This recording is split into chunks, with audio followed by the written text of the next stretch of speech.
تصريح أسطوري على المنتخب المغربي بعد الهزيمة. أشاد مدرب المنتخب السعودي هيرفي رونار بالعروض التي قدمها المنتخب الوطني في نهائيات كأس العالم قطر، منوها بأداء أسود الأطلس رغم الهزيمة أمام المنتخب الفرنسي مساء أمس الأربعاء في نصف نهائي المسابقة المونديالية.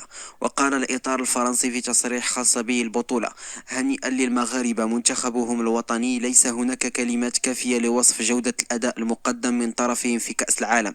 وكان رونار قد أكد في تصريحات سبقت مواجهة الأمس بأنه سيصطف إلى جانب المنتخب المغربي وسيتمنى انتصاره، بالنظر إلى التجربة الجيدة التي عاشها كمدرب له ما بين سنتي 2016 و 2019، وكذلك الكم الهائل من الحب والتقدير الذي حظي به من طرف المغاربة. وانهزمت كتيبة الإطار الوطني وليد ركراكي بهدفين نظيفين أمام المنتخب الفرنسي في المقابلة التي دارت بين الطرفين أمس الأربعاء على أرضية ملعب البيت.